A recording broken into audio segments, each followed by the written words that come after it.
Abra sua Bíblia comigo em Êxodo, capítulo 12. Todo mundo recebeu o folheto da semana? Gente, olha que chique. Se você não recebeu os outros, pega, guarda na sua casa, porque isso é precioso. Na primeira semana nós falamos sobre parceiros com propósito.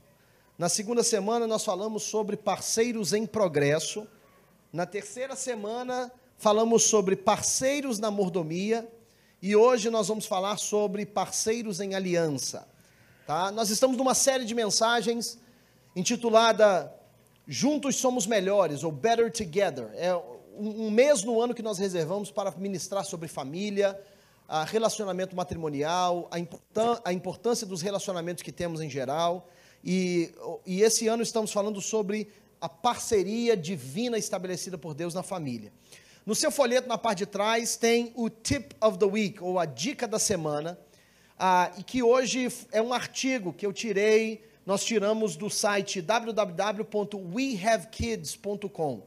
Muito legal esse site. Se você puder depois dar uma olhadinha no seu próprio tempo, tem muitos recursos para criação de filhos cristãos e muitos recursos abençoados, eu creio que será uma bênção para você. Esse artigo, originalmente em inglês, foi traduzido, ele reforça 3 princípios básicos que as famílias cristãs fazem bem em praticar, em um esforço para aliviar os problemas e produzir felicidade na família cristã. Então, o primeiro princípio é conscientização. Usando o exemplo de Neemias, muito lindo isso, depois você leia com calma, mas basicamente a estratégia de Neemias que é apropriada ainda para os nossos dias. O que Neemias fez? Quando Neemias estava reconstruindo os muros de Jerusalém, Neemias colocou as famílias incumbidas de reconstruir a parte do muro que cabia à sua família. De tal forma que reconstruir o muro significava também a proteção da sua própria família. Ou seja, isso tem muito a ver com o posicionamento contra o declínio cultural que nós temos passado hoje em dia. Na verdade, ensinarão também a sua família a fazer o mesmo. Tudo começa com a consciência dos ataques e a consciência da nossa responsabilidade no que diz respeito aos nossos desafios familiares. Então, conscientização. Depois você leia com carinho, você vai ser abençoado. O segundo princípio, comunicação. Dentre outras coisas, eles citam alguns princípios bíblicos para boa comunicação, que é ouvir, Provérbios 18:13, autocontrole, Tiago 1:19, uma fala gentil, Provérbios 15:1, uma conversa positiva, Colossenses 4:6, e conteúdo apropriado, Provérbios 25:11. Depois você lê esses textos com carinho, você vai ser abençoado. E terceiro, outro princípio básico para a comunicação na família cristã, ou melhor dizendo, para o desenvolvimento da família cristã, é a disciplina, né? A disciplina. Eles dizem o seguinte, olha que coisa interessante, algumas ferramentas, eles dizem o seguinte, o princípio é o mesmo para todos, que é a provocação dos pais pode prejudicar a eficácia na disciplina. Algumas ferramentas de provocação são hipocrisia, falsas expectativas, promessas não cumpridas, favoritismo e superproteção. São algumas coisas que são ferramentas de provocação no nosso relacionamento. Agora, algumas ferramentas de instrução. Olha que coisa linda. Princípios da Bíblia, compartilhamento, tarefas sendo praticadas juntas, aprovação e correção. Então, depois você tira o tempo, medite sobre isso daqui, eu tenho certeza que vai te abençoar. Amém, queridos? Amém? Amém? Beleza. Vamos então entrar na nossa... Vamos então entrar na nossa reflexão da semana. Parceiros em aliança, fechamento dessa série. Quem foi abençoado nas últimas 3 mensagens aí? Amém? Abre comigo então em Êxodo capítulo 12, versículo 1. Se você pudesse colocar em pé, vamos ler juntos a palavra do Senhor. Êxodo 12, 1. Eu não vou ler todo o texto que está aí, depois você em casa pode ler com calma. Eu quero ler para você alguns trechos apenas. Êxodo 12, versículo 1. Quem está feliz com Cristo aí? Amém. Maravilha. Ah, que bênção, meu iPad acabou a bateria. Graças a Deus. A palavra do Senhor diz assim, Êxodo 12, vamos ao versículo 3, para a gente remir o tempo. Fala a toda a congregação de Israel, dizendo, aos 10 deste mês, cada um tomará para si um cordeiro, segundo a casa dos pais, um cordeiro para cada... Então, já de antemão, a gente percebe que o negócio é familiar, ok? O assunto aqui é familiar, o assunto aqui tem a ver com relacionamento. Então, vamos ver. Mas se a família for pequena para um cordeiro, então convidará ele o seu vizinho mais próximo, conforme o número das almas, conforme o que cada um puder comer. Por aí calculareis quantos bastem para o cordeiro. O cordeiro precisa ser sem defeito, macho de 1 ano. Podereis tomar um cordeiro ou um cabrito, e o guardareis até ao 14º dia deste mês. E todo o ajuntamento da congregação de Israel o imolará no crepúsculo da tarde. Versículo 7. Tomarão do sangue e o porão em ambas as ombreiras e na verga da porta, nas casas em que o comerem. Vamos comigo então para o versículo 12. Versículo 12.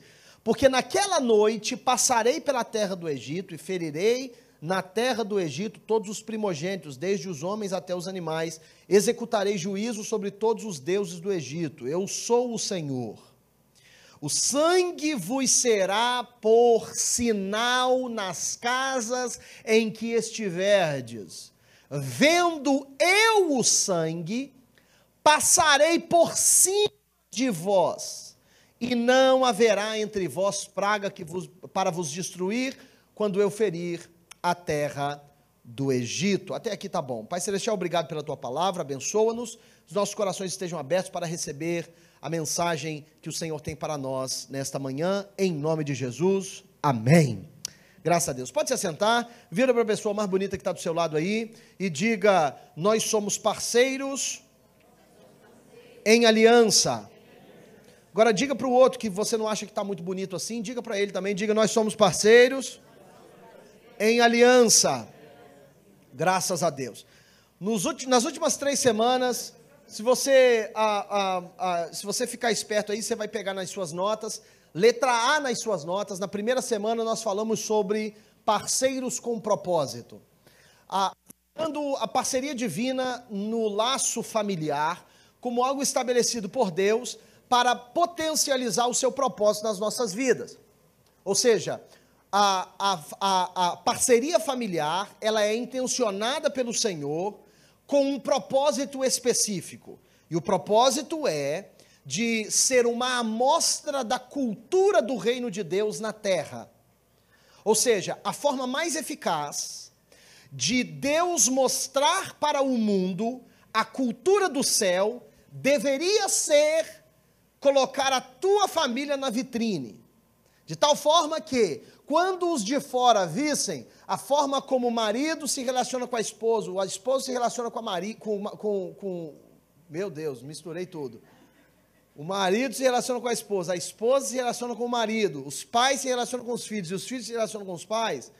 Essa interação que viverá como, a irmã Eva chegou, gente, a irmã Eva chegou do Brasil, dê um aplauso ao Senhor, maravilha, não processou direito aqui, deu falha no sistema,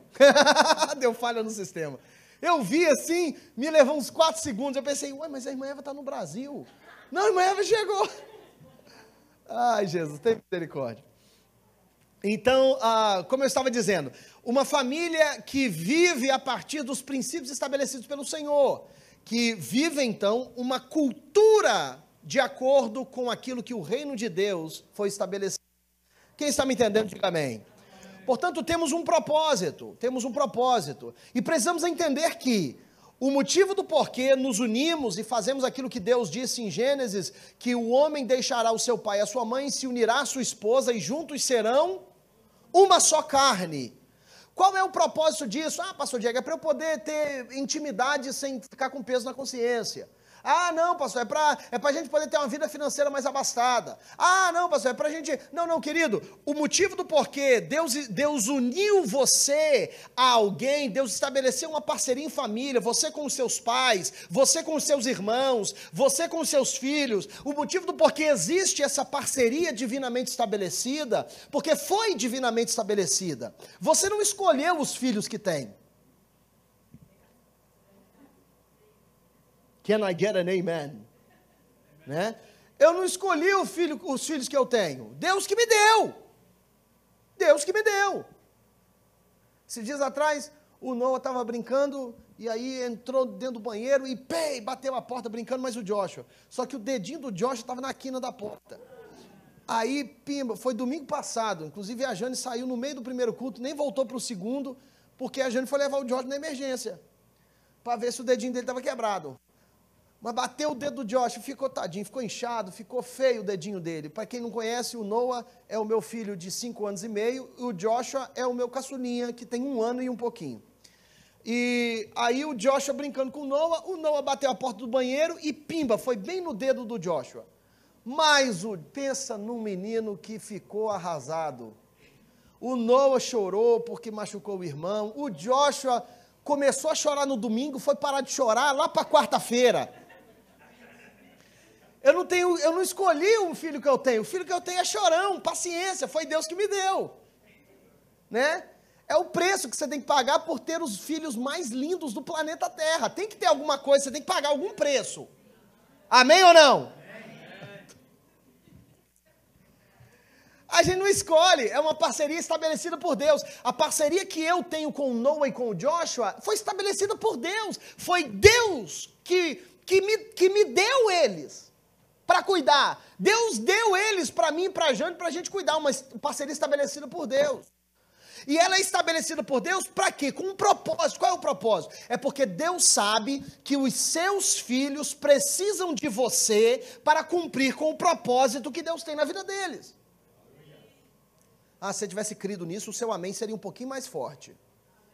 Né? Querido, querida, meu irmão, minha irmã, você que é esposa, marido, a sua esposa, o seu marido, eles potencializam o propósito de Deus na sua vida. O meu propósito como homem é fazer com que o propósito de Deus na vida da Jane fique mais fácil. O objetivo dela como minha esposa é fazer com que o propósito de Deus na minha vida fique um pouco mais fácil. O problema é que nós estamos dificultando a vida um dos outros por causa dos nossos interesses egocêntricos e manipuladores. Comecei a pregar e vocês não perceberam ainda, né? Já está doendo aí, amém ou não? Está quase? Preocupa não, até o fim do culto você vai estar chorando aí, preocupa não. Quem está me entendendo? Nós temos um propósito.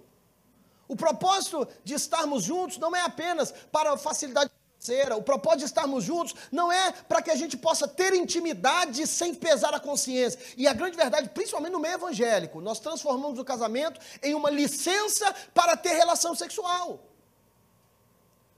Porque a gente sabe que é uma atividade pecaminosa você ter intimidade fora do laço matrimonial, então o que a gente faz?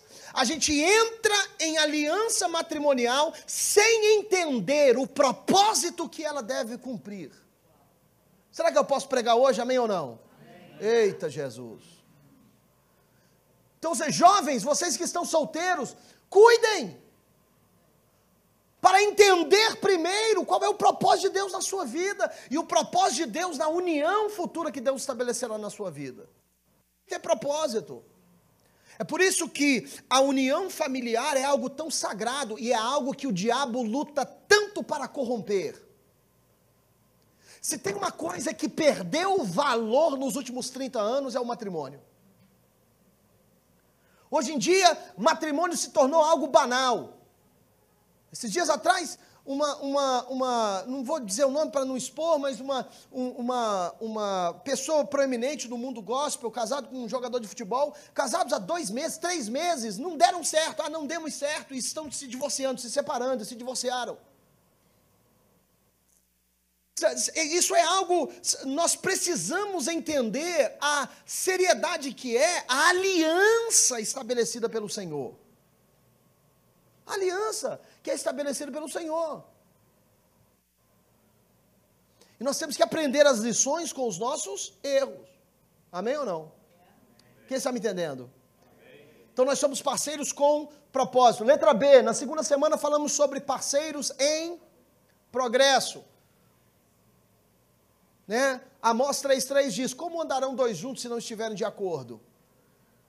Jesus diz, uma casa dividida contra si mesmo não pode subsistir, não pode permanecer. E se você não consegue permanecer firme contra o vento de oposição da vida, você não tem como se amparar suficientemente para progredir avante. Devemos ser parceiros em progresso. O que isso significa, pastor Diego? Significa que apesar de morar no mesmo endereço, tem muita gente progredindo separado. Progredindo em direções diferentes, construindo coisas diferentes e até mesmo algumas que se opõem. E o que Deus está dizendo é o seguinte, é que nós somos uma só carne. Uma só carne não pode andar para duas direções diferentes. Você quer ver? Quer ver isso? Ilustrado?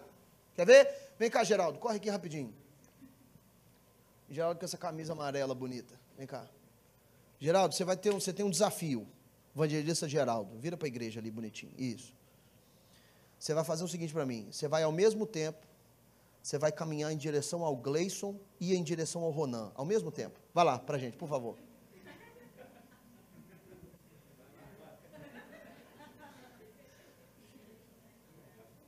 Não tem como. A única forma seria parti-lo ao meio. Uma só carne não caminha para duas direções distintas. E se somos parceiros em progresso, precisamos determinar uma única direção a caminhar. Quem está me acompanhando? Você pode dar um aplauso pela habilidade de atuação fantástica desse evangelista, por favor? Maravilha. Letra C nas suas notas. Somos parceiros na mordomia. O que isso significa, pastor Diego? Falamos a semana passada sobre administração financeira, falamos sobre alguns aspectos de administração das nossas vidas que precisam ser executados em parceria. Eu disse uma frase na semana passada que deixou muita gente desconfortável, mas eu vou falar de novo, porque eu não estou nem aí. Eu não entendo como um casal possa compartilhar fluidos corporais e não compartilhar uma conta bancária. Não consigo compreender. Você quer que eu fale ela de novo? Eu não compreendo. Nós devemos ser parceiros na mordomia. Somos mordomos fiéis, recursos que Deus nos confiou. E essa administração, ela precisa ser conjunta. E não estou dizendo que teremos tarefas distribuídas de forma diferente, dependendo da família. Tem família que o homem é excelente administrador. E a mulher tem que guardar os cartões de crédito longe dela. Se é assim, que assim seja. Tem famílias que a mulher é boa administradora, mais organizada do que o marido. E se é assim, que seja assim. O que precisamos entender é o seguinte, é que ela administrar ou ele administrar não é sinônimo de empoderamento ou de autoridade. O que representa a bênção do Senhor é a união reinar nas decisões que são tomadas. Quem está me entendendo, diga amém. Diga comigo, uma só carne. Diga mais forte, uma só carne. Sabe de uma coisa, meu irmão? Não tem como algo penetrar no meio de uma só carne. Deus diz o seguinte, o homem deixará pai e mãe, e se unirá à sua esposa, e juntos serão o quê? Uma só carne. Eu dei um exemplo, acho que foi com o Eurico, mas a Leila aqui. Vem cá, Júnior, rapidinho. O Júnior tá, olha só, gente, o que é isso? Quando eu crescer, eu quero uma bota dessa. Eita, Jesus. Vem cá, campeão. Vem cá, sobe aqui. Não, não sobe não, você está mais alto que eu. Desce aqui. Desce aqui. O Júnior é uma só carne, uma pessoa, né? Um ser, vamos colocar assim. Eu não tenho como me infiltrar entre o Júnior e ele mesmo. Para eu fazer isso, eu tenho que perfurar a sua carne, eu tenho que causar uma ferida nele. Você está entendendo o que eu estou querendo dizer? Meu Deus do céu. Para eu me inserir entre ele e ele mesmo, eu tenho que comprometer a sua saúde, a sua integridade. Eu preciso de um bisturi, um estilete, eu tenho que penetrar na sua carne e feri-lo, correr o risco de matá-lo, para me infiltrar entre ele e ele mesmo. Quem está me entendendo? Amém. Pois então, vem cá, Maria, dê um aplauso pela vida da Maria. Amém. Isso, corre para cá, corre para cá. O Júnior e Maria são uma só carne. Chega junto aí, campeão, é sua oportunidade, é sua reina. O Júnior mais a Maria são uma só carne. Dá um braço assim, o braço. Uma só carne espiritualmente. Eles não podem permitir que nada, ninguém, nenhum conselho, nenhuma pessoa, nenhuma situação, nenhum evento, nada penetrar entre uma só carne. Porque se alguma coisa conseguir entrar nesse meio, vai causar dano em quem eles são, porque eles são um.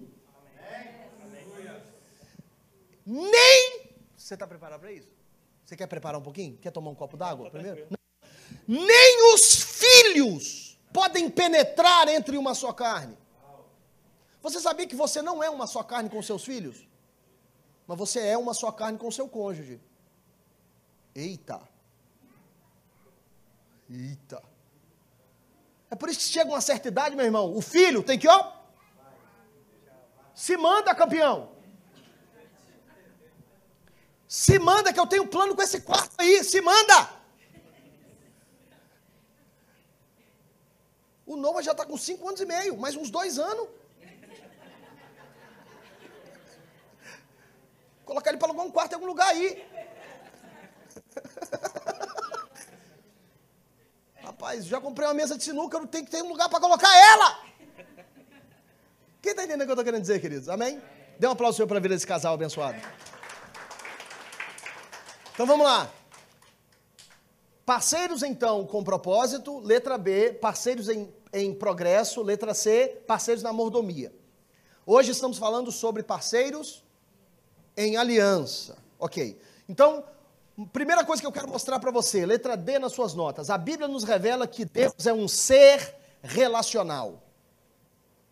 A Bíblia nos revela que Deus é um ser relacional. Tá? Aí atrás, por favor, vai colocando as notas para a gente do folheto rapidinho, por favor, para o pessoal acompanhar, senão o pessoal vai se perder aí. Isso. Tá? A Bíblia nos revela que Deus é um ser relacional. Relacional. O que isso quer dizer, pastor Diego? É o seguinte, Deus é soberano. Diga comigo, soberano. Deus é autossuficiente. Pode dizer, fala também, fala autossuficiente. Você está com vontade, pode falar, não tem problema não. Deus é autossuficiente, soberano, eterno, todo-poderoso. Todo-poderoso. Uau! Deus está fora do tempo e do espaço. Fora. Deus não precisa do tempo e do espaço para existir. Ele existe em uma dimensão que está acima do tempo e do espaço. Pensa no seguinte, a Bíblia diz que Ele é Pai da eternidade. Ok. O que isso significa? Significa o seguinte, chegou um momento em que a eternidade teve que ser criada, porque nada existia. Aí Deus, que é, Ele não foi e nem vai ser, Ele é, a todo tempo Ele é. Deus que é, deu à luz a eternidade.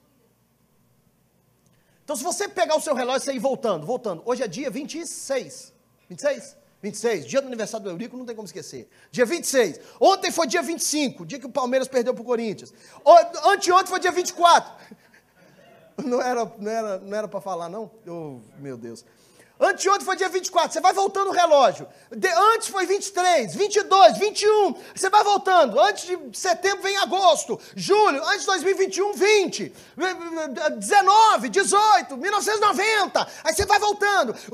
1860, você vai voltando. 1522, vai voltando, vai puxando. Ano 3, vai puxando. Aí você começa a contar regressivamente, aí vai voltando, até chegar no zero, chegou no começo do tempo, primeiro segundo que deu no relógio. Quem que estava lá? Deus. O que que significa? Significa o seguinte, que Deus é todo poderoso, Ele não precisa de mim para ser Deus. Diga essa frase comigo. A Jussara vai se arrepiar todinha, porque amanhã ela vai com certeza me corrigir. Mas eu vou fazer de propósito. Quantos querem fazer isso comigo para irritar a Jussara? Diga amém. Amém. Então diga assim, Deus é Deus, comigo, ou semigo. Ele é Deus. Ele é Deus. Eu nasci no ano de 1900. Até esse ponto, Deus era Deus. Deus é Deus desde sempre. Ele não precisa de mim para ser Deus. Vira para quem está do seu lado e diga aí, desculpa te dizer. Mas faz cara de preocupado, rapaz, desculpa te dizer. Mas Deus não precisa de você para ser Deus. O que você acha que a gente pode acrescentar a Deus, querido? Qual o talento aí que você tem? Que você é pastor, porque você nunca comeu meu biscoito de polvilho. Qual é o seu talento? A Patrícia faz um arroz doce mineiro, que é fantástico. Fantástico. Para quem não sabe, a Patrícia é de Cuiabá. Mas ela faz um arroz doce mineiro que é fabuloso. Depois você pergunta para ela a receita. Qual é o seu melhor talento? O Júnior faz o salpianjo. O talento que eu estou mencionando tem a ver com comida. Não precisa, né? Qual é o seu talento aí? Qual a sua profissão? O Nídia é o rei do carpete. Qual que é o seu talento? Pastor, eu sou super organizado. Gente, se vocês entrar no lugar que o Renato guarda lixo, onde ele guarda os lixos lá, você vai ficar constrangido, porque tudo do Renato é em perfeitas condições.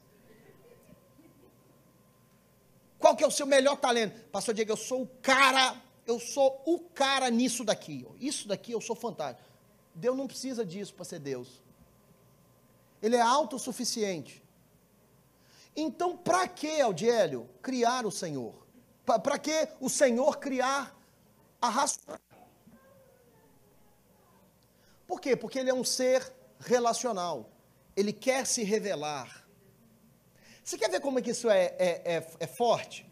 Deus se manifesta a nós através de relacionamentos que podemos compreender. Olha só, quando ele vai nos ensinar a respeito do relacionamento entre Cristo e a igreja, ele diz o quê? Ele diz que Cristo é o noivo e a igreja é a noiva. Quando ele vai instruir os maridos, ele diz assim, maridos, ele diz, fala contigo, fala assim, Gleison, Paulo escrevendo para você, Gleison, ame a Fernanda como Cristo amou a igreja e assim mesmo se entregou por ela. E aí?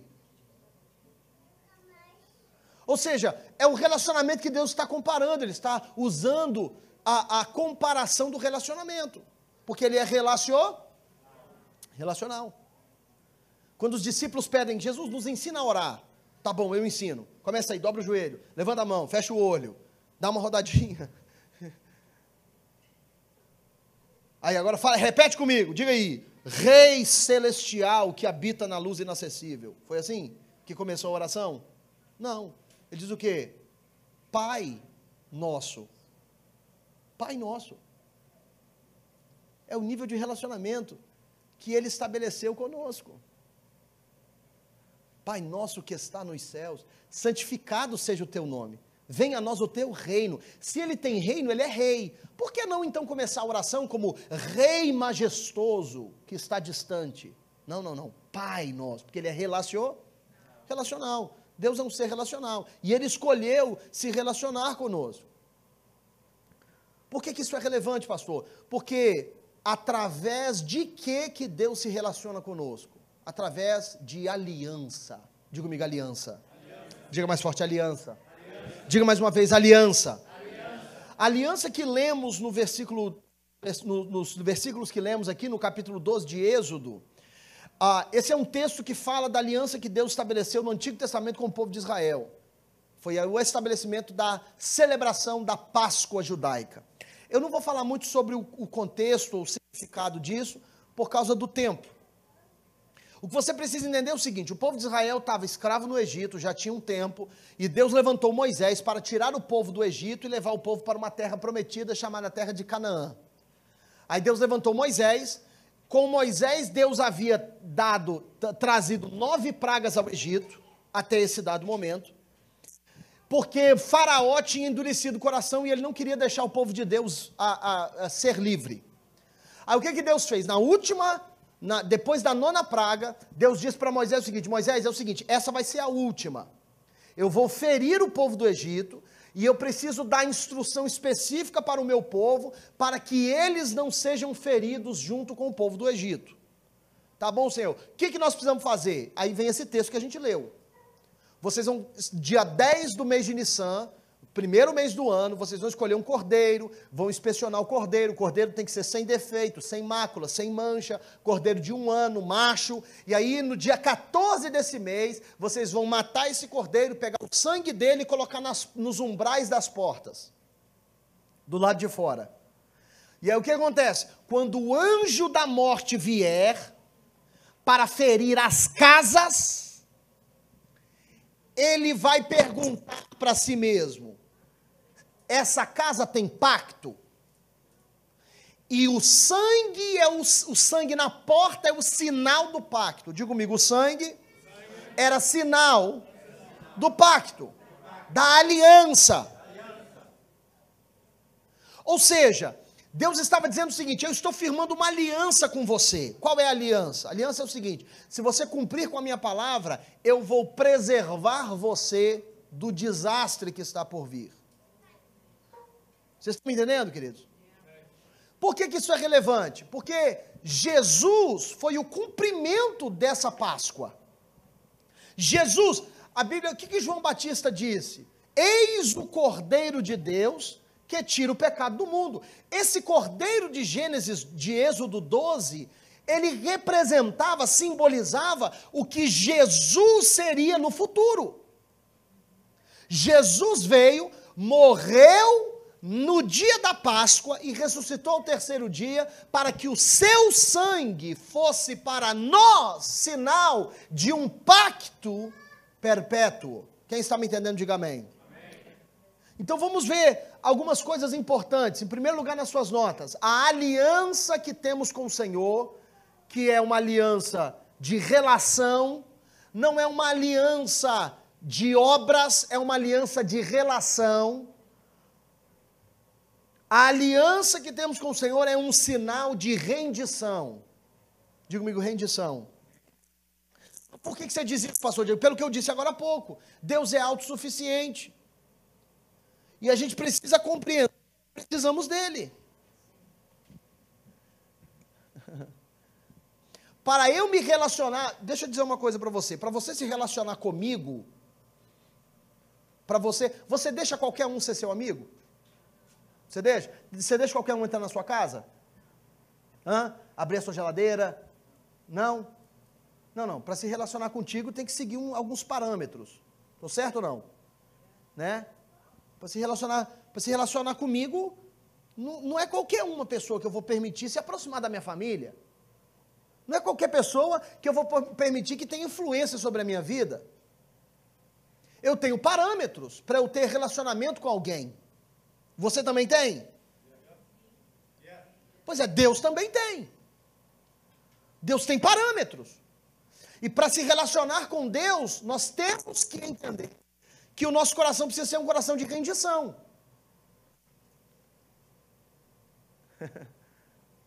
Tem coisa que pode me agradar, mas não agrada a Deus. Então eu tenho que tomar uma decisão. Eu tenho que tomar uma decisão. Eu valorizo a mim mesmo ou eu me rendo para eu me relacionar com o Deus do universo? Eu tenho que tomar uma decisão. Quem está me entendendo? Por isso que a aliança, ela é um sinal de rendição. Se o sangue está na porta, é um sinal de que eu me rendi em obediência ao Deus da instrução. Quem está entendendo isso, diga amém. Rendição. E a gente precisa de rendição nas nossas famílias, nos nossos lares, nos nossos relacionamentos. Nós precisamos de rendição, porque está todo mundo protegendo demais o seu ego, o seu eu, o seu próprio orgulho, as suas próprias opiniões.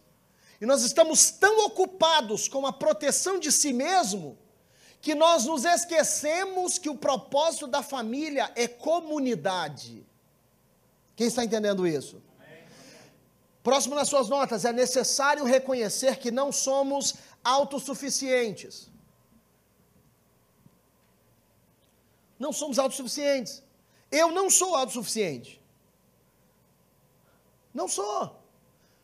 Apesar desse meu cabelo bonito aqui, eu preciso das parcerias que Deus estabeleceu na minha vida. Preciso da minha esposa, preciso dos meus filhos. Porque é ela que arruma o meu cabelo.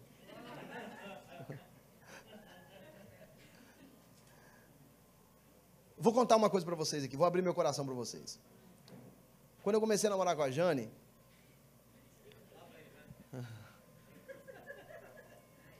quando eu comecei a namorar com a Jane, a gente se conheceu, começamos a namorar dia 13 de agosto, 13? Foi dia 13 de agosto.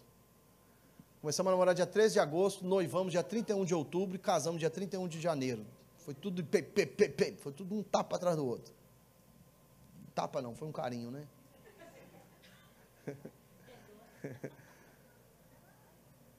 Quando eu comecei a namorar com a Jane, tinha uma moça bem gentil, bem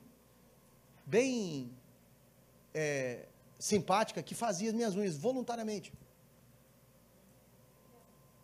Fazia de vez em quando puxava, vem cá, vou fazer suas unhas. Tirar sua cutícula, limpar e tudo e tal. E eu não vou falar para você que foi a Jane, mas quando a gente começou a namorar, tinha uma moça que fazia as minhas unhas. De vez em quando ela fazia as minhas unhas. Quando a gente casou, essa moça sumiu. Desapareceu.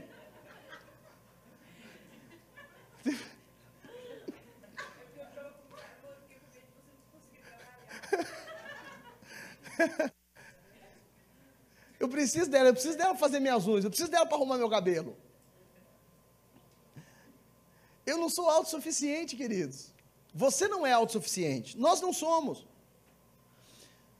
E a gente precisa compreender isso, compreender que na minha família, na sua família, nas nossas famílias, precisamos do sinal da aliança com o Senhor.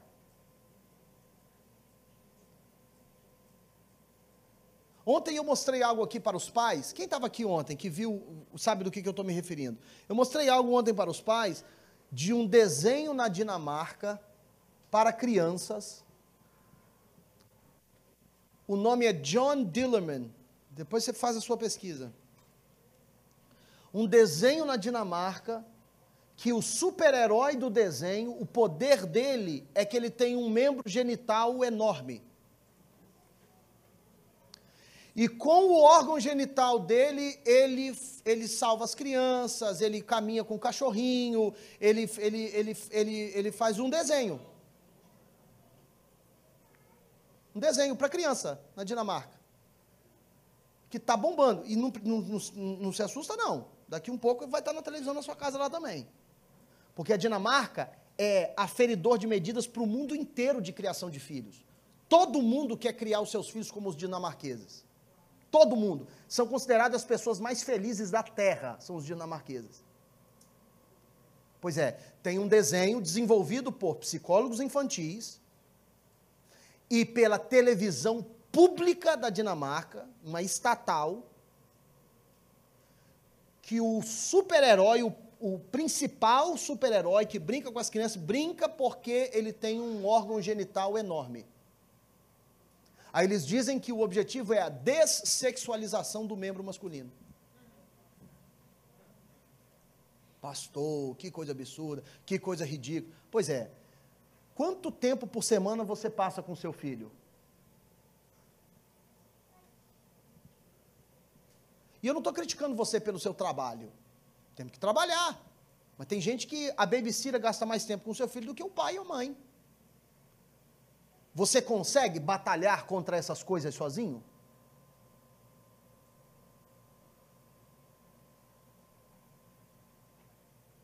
Será que conseguimos? Batalhar contra a desvalorização dos valores familiares?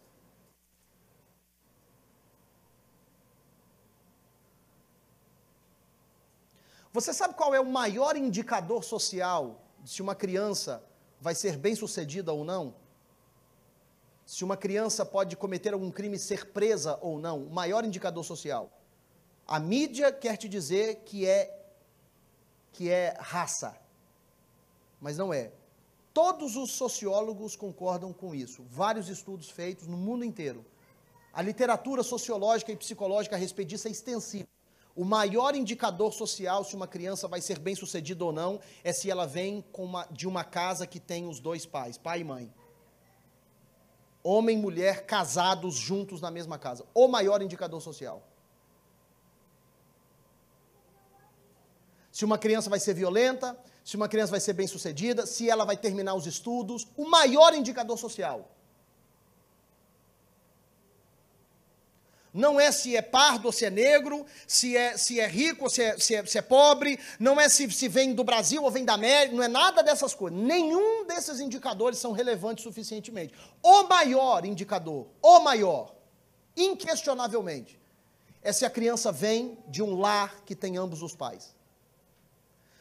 Aí eu pergunto para você, por que será que o diabo está investindo tanto contra a desvalorização da família?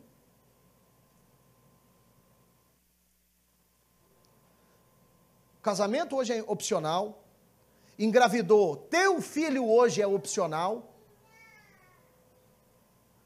teve o filho, ficar junto ou não é opcional.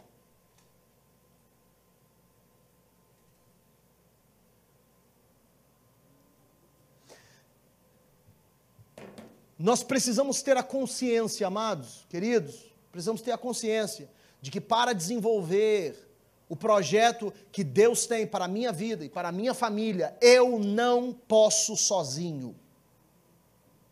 Eu não sou autossuficiente. Eu preciso me render. A aliança é um sinal de rendição. Eu preciso me render. Sabe por que eu me casei com ela? Porque eu me rendi, consciente de que eu não posso cumprir o propósito de Deus na minha vida sozinho, eu preciso dela. Me rendi. Sou rendido. Você sabe por que eu tenho aliança com o Senhor?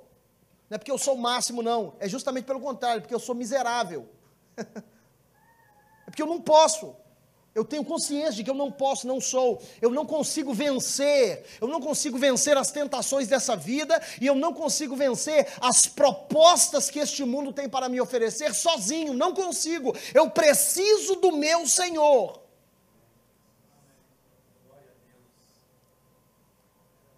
Pastor, mas você é fraco desse? Sou fraco demais, você não tem nem noção. Vocês têm um fraco. O negócio é o seguinte, que Paulo diz que quando você está fraco, é aí que você está forte. Porque quando eu estou fraco, eu sei em quem eu posso me apoiar e me escorar. Quem está me acompanhando, diga amém. Vamos avançar. Número 2 nas suas notas. A aliança é um sinal de... Coloca para mim, fazendo favor. Aliança é um sinal de proteção.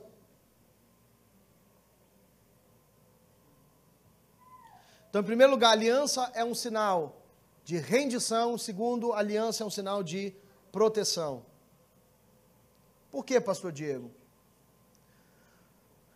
Porque o sangue no umbral da porta era o sinal que o anjo precisava para não entrar e causar dano naquela família. Sinal de proteção. Será que a aliança de Deus está estampada na sua casa? Nos umbrais da sua casa? Tem sangue do cordeiro nos umbrais da sua porta? Não estou dizendo que ela tem que ser pintada de vermelho, você tem que matar um bicho e passar o sangue lá. Não estou dizendo nada disso. O que eu estou dizendo é, espiritualmente, tem a marca de Jesus na sua casa? Jesus está na forma como você conversa, na forma como você disciplina os seus filhos, na forma como você prepara os seus alimentos. Até nisso. A gente descobriu ontem. Falamos sobre saúde física das nossas crianças. Até sobre isso nós falamos ontem. Os milagres que você talvez precisará pedir a Deus daqui a 15, 20 anos, você pode evitá-los hoje. Você pode evitá-los hoje, comendo certo. Quem está entendendo o que eu estou querendo dizer? Comendo certo, descansando, tirando férias. Ninguém vai falar amém para férias? Misericórdia. Eu desisto. Se eu falar overtime, você fala amém?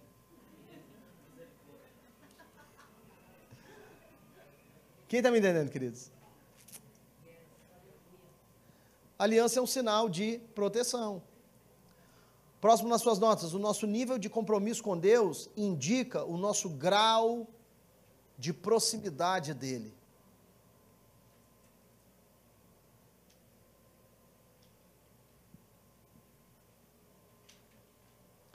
Nós precisamos contribuir para que a nossa família seja um lugar de proteção, um lugar de preservação. Isso se faz através da manutenção da aliança. Vamos avançar para terminarmos e celebrarmos a ceia juntos. Terceiro nas suas notas, a aliança é celebração do relacionamento. A aliança é a celebração do relacionamento. Antes de te dar esse texto, eu quero mostrar para você algo em Êxodo capítulo 12. Meu iPad está sem bateria. Coloca para mim aí, Êxodo capítulo 12, versículo 4, eu acho. Se não for o 4, vai estar perto. Isso, olha aqui. Então presta atenção. Nós vamos pular o texto aí e vamos para o próximo item, depois a gente volta nesse texto, nas suas notas aí. Olha só. Êxodo 12, 4. Mas se a família for pequena demais para o cordeiro, tomá-lo-á juntamente com o vizinho mais próximo de sua casa, conforme o de armas. Então, qual era o objetivo? O objetivo era escolher um cordeiro, e eles tinham que comer aquele cordeiro todo, mas se o cordeiro fosse grande demais para a família, juntar com a família do vizinho. Mas o texto não dá instrução para se a família for grande demais para o cordeiro. Deus não fala assim, se a família for grande demais para o cordeiro, pega 2 cordeiros. Não. Por quê? Porque o cordeiro é sempre suficiente. O cordeiro sempre é suficiente. É o próximo item nas suas notas. O cordeiro sempre é suficiente. Quem é o cordeiro? O cordeiro é Jesus. Isso significa o quê? Que Jesus é sempre suficiente na sua casa. Jesus é sempre suficiente no seu lar. Pastor Diego, você não sabe o que aconteceu, o nível do trauma que nós passamos. Você não sabe o grau o grau da traição, o grau da decepção, você não sabe o grau da corrosão, você não sabe, pastor, o cordeiro é suficiente. O cordeiro é suficiente. Pastor, você não sabe o nível do problema que eu estou tendo com meus meninos, você não sabe, o meu menino está isso, está aquilo, o cordeiro é suficiente. Pastor, você não sabe como é que está meu relacionamento com meu marido, com a minha esposa, o cordeiro é suficiente. O cordeiro é suficiente. O cordeiro é suficiente. O seu problema é o próximo item. As necessidades da sua família nunca serão grandes demais para o cordeiro. As necessidades da sua família nunca serão grandes demais para o cordeiro, porque o cordeiro sempre é suficiente.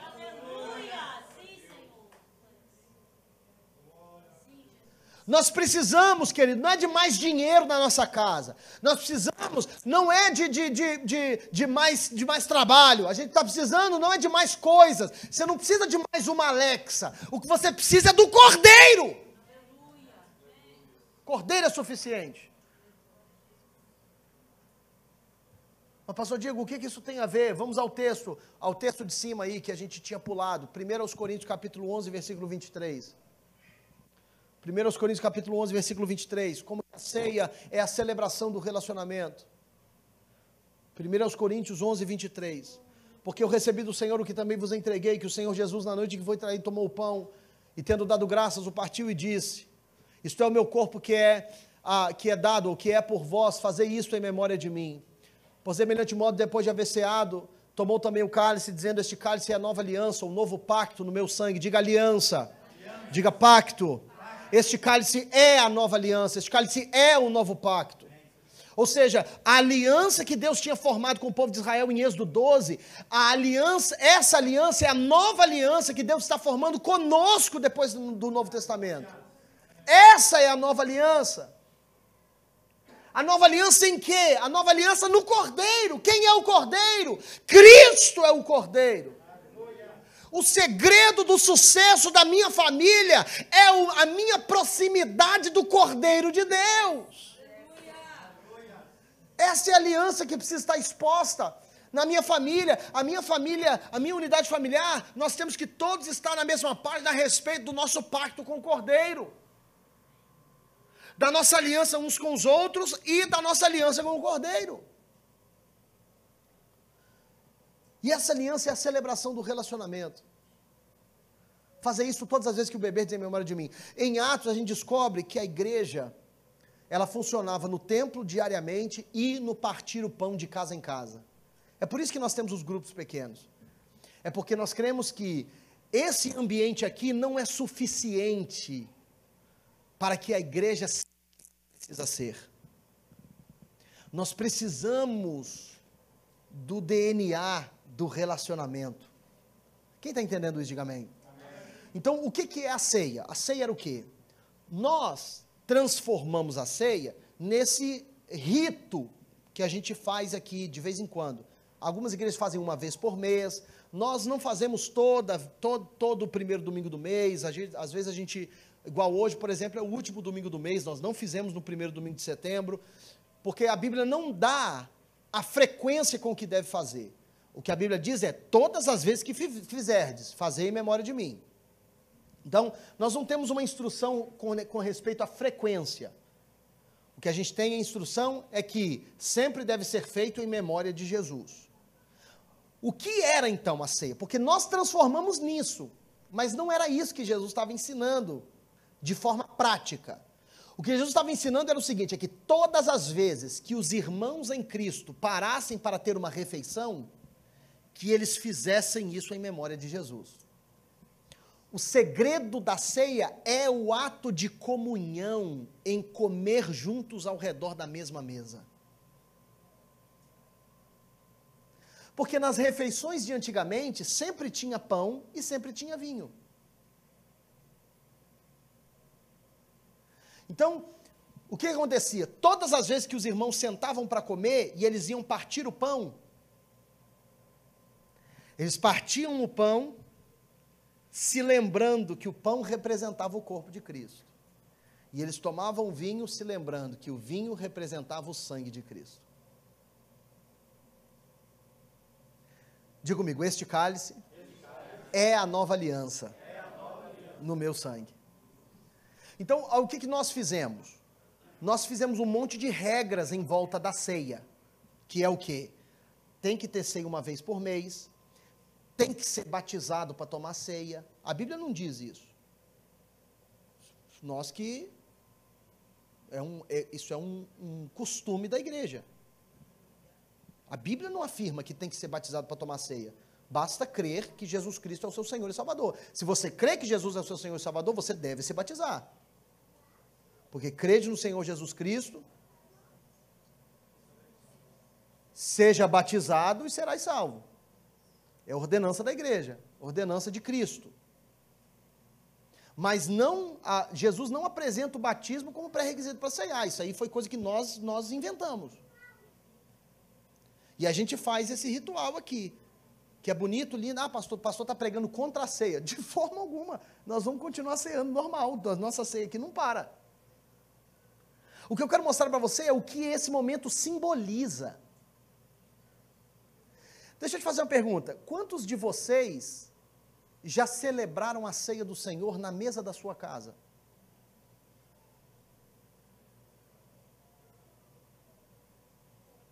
Por que não? Por que não? Por que não sentar para comer num ato de comunhão, em celebração do relacionamento? Por que não nos lembrar da aliança que temos com o Cordeiro? Ah, pastor, porque só pode celebrar a ceia quem é pastor.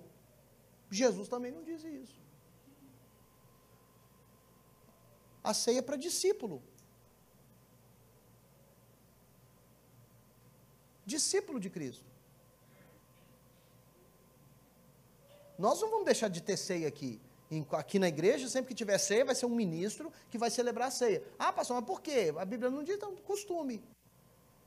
Costume. Fazemos assim, é para ter ordem. Mas no seu lar, na sua casa, por que não celebrar a aliança do Cordeiro no seu lar, na sua casa? Sentou para fazer uma refeição junto com os seus filhos? Coloca um pedacinho de pão lá. Coloca um copinho, um cálice com vinho, com suco de uva. Leia 1 Coríntios 11, 23. Celebre a ceia do Senhor. Não precisa ser do jeito que a gente faz aqui, mas faça em memória do Senhor. Ensina, mostra, filho, esse pão, ele simboliza o corpo de Cristo, que morreu na cruz pelos nossos pecados.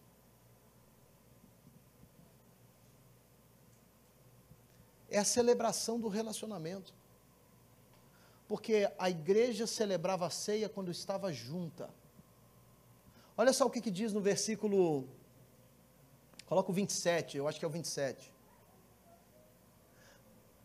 Olha só, de modo que qualquer que comer o pão ou beber o cálice do Senhor indignamente, será culpado do corpo e do sangue do Senhor. Do corpo, tem a ver com o corpo.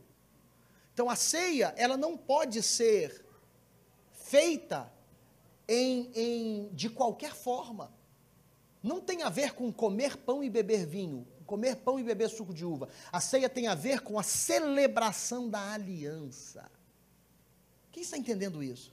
Amém. Celebração da aliança. Então hoje nós vamos celebrar, acho que foi faltando uma nota aí, um item nas suas notas. O Cordeiro nos ensina compartilhamento e comunhão. Compartilhamento e comunhão. Por quê? A comunhão que Jesus nos ensina para partilhar juntos o corpo de Cristo, ou seja, não é você que está comendo do meu pão. Nós estamos comendo juntos do pão que simboliza Cristo. Quem está entendendo? Por que isso? Compartilhamento e comunhão. Queridos, oxalá que esse espírito de compartilhamento e de comunhão se infiltre nos nossos lares. Comunhão verdadeira uns com os outros e comunhão com Cristo. Oxalá que celebremos essa comunhão continuamente. Quem está me entendendo, diga amém. Quem está me entendendo, diga amém.